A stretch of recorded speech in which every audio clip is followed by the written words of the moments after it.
పల్నాడు జిల్లా అచ్చంపేటలోని కొత్తపల్లిలో అక్రమ ఇసుక తరలింపు వివాదం తలెత్తింది. కృష్ణానదిలో అర్ధరాత్రి అక్రమంగా జేసీబీలతో ఇసుక తరలింపు జరుగుతుండగా క్వారీలో అక్రమ ఇసుక తరలింపు వాహనాలను స్థానికులు అడ్డుకున్నారు.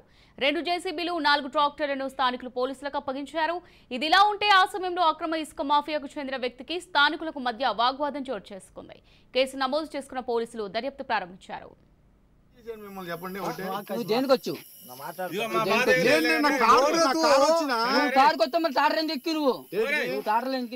మా ఊరిలో వస్తే మాకు అర్థమయ్యేది.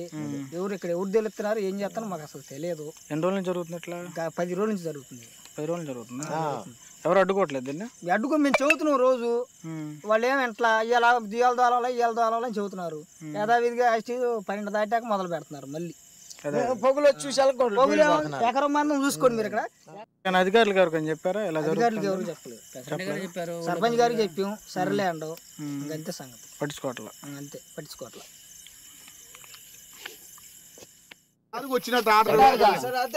కాదమ్ముడు నేను షికారుకు వచ్చిన నేనేమన్నా తాడు తీయండి అది అని కూర్చుంటే నేనేమన్నా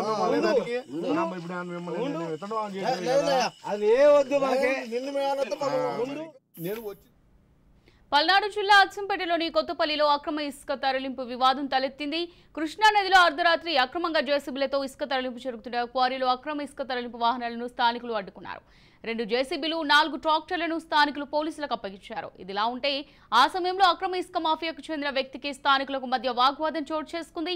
కేసు నమోదు చేసుకున్న పోలీసులు దర్యాప్తు చేస్తున్నారు. ఇక ఇదే అంశానికి సంబంధించి మరింత సమాచారం మా ప్రతినిధి రమేష్ అందిస్తారు. రమేష్, అమూల్య, ఏదైతే రాష్ట్ర ప్రభుత్వం ఉచిత ఇసుక పాలసీ చేపట్టిన దగ్గర నుంచి కూడా ఇసుక అక్రమంగా తరలిస్తున్నటువంటి పరిస్థితి కనబడుతుంది. అటు పెదకూరుపాడు అచ్చంపేటకు సంబంధించినటువంటి వ్యవహారంలో అర్ధరాత్రి నేరుగా అటు రీచ్ కి చేరుకొని ఏదైతే మరి అక్రమంగా ఇసుక తరలించేందుకు కూడా కొంతమంది ఇసుక మాఫియాలు ప్రయత్నాలు అయితే జరిగింది. ఏదైతే మరి స్థానికంగా ఉన్నటువంటి ప్రజలు దాన్ని అడ్డుకోవటం, అదేవిధంగా జేసీపీలు అదేవిధంగా లారీలు కూడా అడ్డుకున్నటువంటి పరిస్థితి కనపడుతుంది. కృష్ణా నదిలో అర్ధరాత్రి అక్రమంగా జేసీపీలతో ఇసుక తరలించేటువంటి ప్రయత్నం అయితే కొనసాగింది. అక్కడ ఉన్నటువంటి స్థానికంగా ఉన్నటువంటి టీడీపీకి సంబంధించినటువంటి నేతలు అడ్డుకున్నారు. పూర్తిగా మరి ఏదైతే మరి ఉచిత ఇసుక పాలసీని అమలు చేస్తున్నటువంటి నేపథ్యంలో జిల్లా కలెక్టర్ దీనిపైన చాలా తీవ్ర స్థాయిలో కూడా విచారిస్తున్నారు. ఎందుకంటే అక్రమంగా తరలించి వారు బ్లాక్ మార్కెట్ లో అమ్ముకునేందుకు కూడా ప్రయత్నాలు అయితే జరుగుతుంది. దీనిపైన స్థానిక ఎమ్మెల్యే కూడా ఆరా తీస్తున్నారు. ఏదైతే మరి అక్కడికి వెళ్ళినటువంటి వారిని పోలీసులు అదుపులో తీసుకున్నారు, విచారిస్తున్నారు. ఏదైతే మరి ఆ టీడీపీకి సంబంధించినటువంటి నేతలే అని మనకు తెలుస్తుంది. ఎందుకంటే లోకల్ గా ఉన్నటువంటి లీడర్ తెలియకుండా ఎవరు అక్రమ ఇసుక తరలించేటువంటి అవకాశం లేదు. స్థానికంగా ఉన్నటువంటి నేతలకి అదేవిధంగా ఎవరైతే అక్రమంగా తరలించడానికి ప్రయత్నం జరిగిందో వారి మధ్య కొంత వాగ్వాదం జరిగినటువంటి నేపథ్యంలో ఏది ఏమైనా దీనిపైన పోలీసులు విచారిస్తున్నారు. గతంలో కూడా జిల్లా కలెక్టర్ ఇసుక సంబంధించినటువంటి అంశంపై కూడా మీడియా సమావేశం ఏర్పాటు చేశారు. ఖచ్చితంగా ఉచిత ఇసుక పాలసీ సంబంధించినటువంటి అంశం ఎవరు కూడా దళారులు నమ్మొద్దు. అక్కడ ఉన్నటువంటి రీచ్ కి సంబంధించి కేవలం ట్రాన్స్పోర్ట్ కి సంబంధించినటువంటి ఛార్జెస్ కానీ అదేవిధంగా ఇసుక ఎగుమతికి సంబంధించినటువంటి దానికి మాత్రమే చలానాలు కట్టుకోవాలంటూ కూడా జిల్లా కలెక్టర్ అరుణ్ బాబు చాలా క్లియర్ కట్ గా ప్రజలకు వివరించాడు. ఆ దశగానే ఉచిత పాలసీని పెట్టినటువంటి రాష్ట్ర ప్రభుత్వం ఈ జనరల్ గా మొదటి నుంచి దళారులు ఉన్నారు. ఏదైతే బ్లాక్ మార్కెట్ లో అమ్మకాలు చేసేటువంటి దళారులు ఉన్నారు. ఈ నేపథ్యంలోనే ఈ విధంగా కాంట్రాక్టర్లు పుట్టుకొస్తున్నటువంటి పరిస్థితి. ఏదేమైనా ఖచ్చితంగా రాష్ట్ర ప్రభుత్వం దీనిపైన చర్యలు తీసుకునేటువంటి అవకాశం. స్థానికంగా ఉన్నటువంటి ఎమ్మెల్యే ప్రవీణ్ కూడా భాష్యం ప్రవీణ్ కూడా దీనిపైన విచారణ అయితే చేయాలన్నారు. అదేదో మరి అక్రమంగా తరలించడానికి ప్రయత్నాలు ఎవరు చేసినా కానీ వారిపైన కేసులు నమోదు చేస్తామని ఇప్పటికే పోలీసులు చెప్పినటువంటి పరిస్థితి కనపడుతుంది.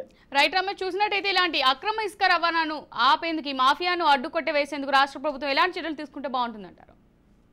ఖచ్చితంగా ఇసుక సంబంధించినటువంటి స్పెషల్ పార్టీ పోలీసుల్ని గతంలోనే వైసీపీ సర్కారు ఉన్నప్పుడే ఉంది. ఇప్పుడు ప్రస్తుతం అదే కొనసాగుతున్నటువంటి పరిస్థితి కనబడుతుంది. అయితే ఇసుక సంబంధించినటువంటి గతంలో అమూల్య ఆయా నియోజకవర్గాలకు సంబంధించి మొత్తం పల్నాడు జిల్లాలో 7 నియోజకవర్గాలకు ఉన్నప్పటికీ 7 నియోజకవర్గాలకు సంబంధించినటువంటి ఒక్క ఇసుక మాత్రం పెదకూరుపాడు నియోజకవర్గం మాత్రమే ఉన్నటువంటి పరిస్థితి. అక్కడ దాదాపు 4 రీచ్లు ఉన్నాయి. 4 రీచ్లకు సంబంధించినటువంటి ఇసుక అక్కడి నుంచి తరలించేటువంటి అవకాశం ప్రభుత్వం స్వయంగా విఆర్ఓ వ్యవస్థ, ఎంఆర్ఓ వ్యవస్థ ద్వారాగా అటు డోక్రా మహిళలు కానీ అదేవిధంగా వారి ద్వారాగా ఇచ్చినటువంటి విజ్ఞప్తుల మేరకు చలాల మేరకే ఇసుక తరలించేటువంటి అవకాశం ఉంది. ఈ నేపథ్యంలోనే ఉదయం నుంచి సాయంత్రం వరకు సీరియల్ ఎవరైతే ఇసుక కావాల్సిన వారు స్వయంగా వినియోగదారులు అక్కడికి వచ్చినటువంటి సమయంలో కూడా సీరియల్ ప్రకారం 1 నుంచి రోజుకి 50 సీరియల్ ప్రకారం ఇస్తారు.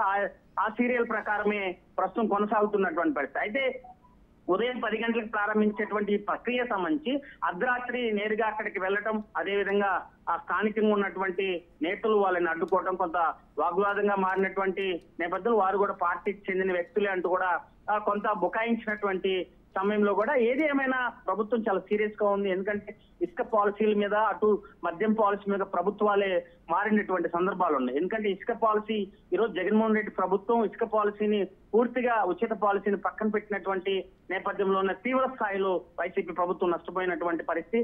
అది మళ్ళీ పునరావృతం కాకుండా ముఖ్యమంత్రి నారా చంద్రబాబు నాయుడు చాలా సీరియస్ గా దృష్టి సారించారు. ఇసుక పాలసీ వ్యవహారం పైన పారదర్శకంగా ఇచ్చినటువంటి ప్రభుత్వం ఇచ్చినటువంటి నిబంధనల ప్రకారమే అటు నేరుగా వినియోగదారుడికి చేరుకునే విధంగా కూడా చర్యలు తీసుకుంటున్నారు. గతంలో దళారులు ఎవరైతే ఉన్నారో ప్రతి నియోజకవర్గానికి సంబంధించి స్టాక్ పాయింట్స్ పెట్టుకొని దళారులు బ్లాక్ మార్కెట్ లో అమ్ముకున్నటువంటి సందర్భాలు ఉన్నాయి. ఈ ప్రభుత్వం వచ్చిన తర్వాత కూడా అమ్ముకున్నటువంటి సందర్భాలు ఉన్నాయి. అయితే ఈ నేపథ్యంలోనే లోకల్ గా ఉన్నటువంటి ఎంఆర్ఓలు, ఈఆర్ఓస్ కూడా చాలా సీరియస్ గా ఎవరైతే వ్యాపారం ఇసుక మాఫియా చేస్తున్నారో అందరికి కూడా సీరియస్ గా వార్నింగ్ ఇచ్చారు. ఇప్పటికే కొన్ని కేసులు కూడా నమోదు చేసినటువంటి సందర్భంలో ఈ మైనింగ్ డిపార్ట్మెంట్ డైరెక్ట్ వేసినటువంటి వ్యవహారాన్ని ఇప్పటికే మైనింగ్ వ్యవహారంలో రాష్ట్ర వ్యాప్తంగా ఒకే కాంట్రాక్టర్ కి ప్రభుత్వం కట్టబెట్టినటువంటి నేపథ్యంలో ఈ రానున్నటువంటి రోజుల్లో మైనింగ్ వ్యవహారం పైన చాలా తీవ్రంగా పరిగణించేటువంటి అవకాశం ఉంది.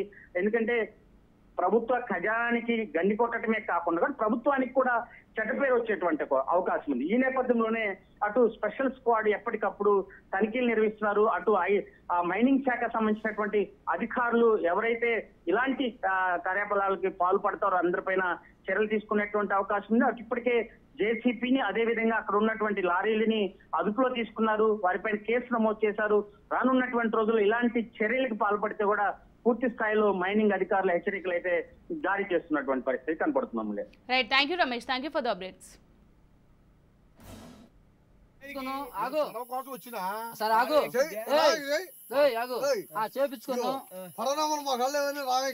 ఇప్పుడు ఏందండి, ఇప్పుడు నేనేం చేశాను మిమ్మల్ని చెప్పండి. నువ్వు దేనికి వచ్చు?